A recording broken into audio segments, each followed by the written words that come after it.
네, 안녕하세요. 한국항공우주연구원에 근무하는 권기정입니다. 이번 시간에는 자연 속에서의 공기역학이라는 주제로 설명을 드리도록 하겠습니다. 우리가 살아가는 이 자연 속에 우리가 미처 알지 못했던 공기역학적인 특성이 있는데요. 그것들을 조금 자세히 알아보도록 하겠습니다. 자, 맨 먼저 바람이 부는 원리가 되겠는데요. 우리 일상생활에서 늘 바람을 맞으면서 살고 있지만 왜 부는지 잘 모르는 경우가 많습니다. 자, 이 그림을 보시면 햇빛이 비쳤을 때 모든 땅이 골고루 햇빛이 고르게 닿는다면 온도 차이가 없게 되겠죠. 그렇다면 바람도 거의 불지 않게 되는데, 실제로는 구름이 있거나 건물에 가리거나 산에 가리거나 해서 위치별로 햇볕이 닿을 수 있고 안 닿을 수 있게 됩니다. 햇볕이 닿은 부분은 따뜻한 공기가 만들어져서 위로 상승을 하게 되고, 그렇지 않은 곳은 차가운 공기가 밑으로 하강을 하게 됩니다. 그러면 이 차가운 공기가 따뜻한 공기가 위로 올라가고 없어진 자리를 메꾸게 되는데, 그게 바로 바람이 부는 원리가 되겠습니다. 이것을 그 전문적인 용어로 설명하자면, 차가운 공기가 있는 곳은 고기압, 압력이 높아졌다. 따뜻한 공기가 있는 것은 위로 상승하고 난 다음에 압력이 낮아져서 저기압. 그래서 바람이 고기압에서 저기압 쪽으로 불게 되겠습니다. 자, 두 번째로 숨 쉬는 게 되겠는데요. 우리가 숨을 들이마신다 이렇게 표현을 하죠. 근데 실상은 숨을 우리가 의도적으로 들이마시는 게 바로 압력 차이를 이용하는 것이 되겠습니다. 코 바로 밑에 압력과 우리 가슴 속의 폐의 압력의 차이를 만들어 가지고 공기가 저절로 들어오도록 하게 되는데요. 내가 숨을 들이쉬고자 할 때는 폐를 크게 만들어 가지고 폐 속의 압력을 낮추게 됩니다. 그러면 코 앞에 있던 공기가 자연스럽게 빨려 들어가겠죠. 코 앞에 공기는 압력이 높고 폐 속은 압력이 낮기 때문에 그렇습니다. 숨을 내쉴 때는 반대가 되는데요. 가슴을 이렇게 폐의 부피를 줄이게 되면 공기가 밀려서 코 바깥으로 나가게 됩니다.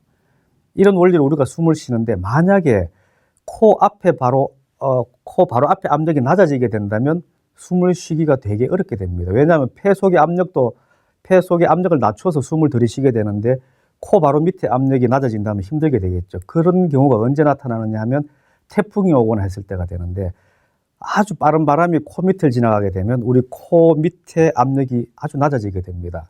그러면 폐 속의 압력도 낮고 코 밑에 압력도 낮기 때문에 숨을 쉬기 어렵게 되는 거죠. 이 경우에는 우리가 손으로 코를 막아서 코 바로 밑에 압력을 좀 높여서, 그러니까 우리가 본능적으로 코 밑에 압력을 높여서 숨을 쉬게 되는 거죠.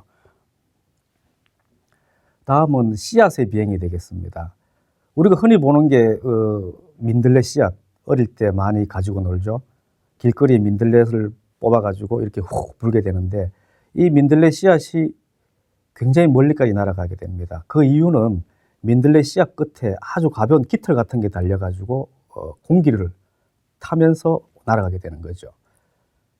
그 다음 단풍나무 씨앗이 또 대표적인 것이 되는데, 단풍나무 씨앗도 나무에 있다가 밑으로 떨어질 때 수직으로 바로 떨어지지 않고 빙글빙글 돌면서 즉 우리가 흔히 보는 헬리콥터처럼 씨앗이 빙글빙글 돌면서 공중에 오랫동안 그 시간을 머무르게 합니다.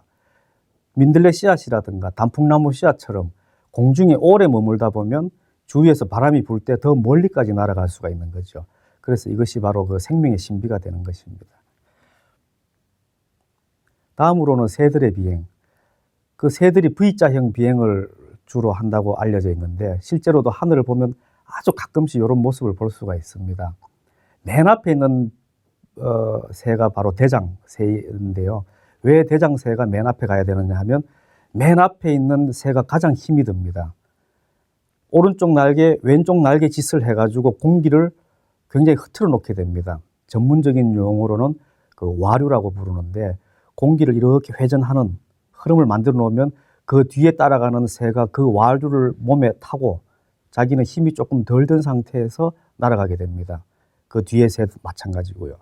그래서 새들이 보면 우리 눈에는 아무것도 보이지 않지만 공격학적인 측면에서 봤을 때는 맨 앞에 가는 새가 그 뒤에 있는 새들한테 자기의 에너지를 전달해주는 그런 비행이 되겠습니다.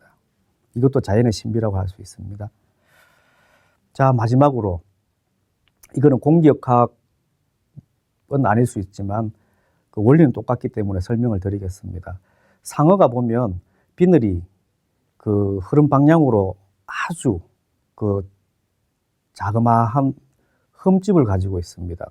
전문 용어로는 리블렛이라고 하는데요. 이 흠집 사이사이에 소용돌이가 아주 작게 치면서 물 속의 저항을 줄여주게 됩니다. 그래서 상어는 굉장히 빠르게 헤엄을 칠 수 있는데 이러한 원리를 과학자들이 발견을 해가지고 수영 선수들의 수영복에다가 이 원리를 적용을 했습니다. 그래서 여러분들 잘 아시는 박태환 선수도 이런 수영복을 입고 신기록도 세우고 그렇게 하죠. 그래서 그 몸에 우리 피부가 굉장히 거칠기가 큰데 그보다도 훨씬 작은 거칠기를 만들어가지고 물의 저항을 줄이는 그런 원리를 이용해서 수영복도 개발하고 있습니다. 이게 스포츠에도 적용되는 건데요. 참 신기하다고 할 수 있겠습니다. 자, 이번 시간에는 자연에서 나타나는 공격학에 대해서 알아봤습니다.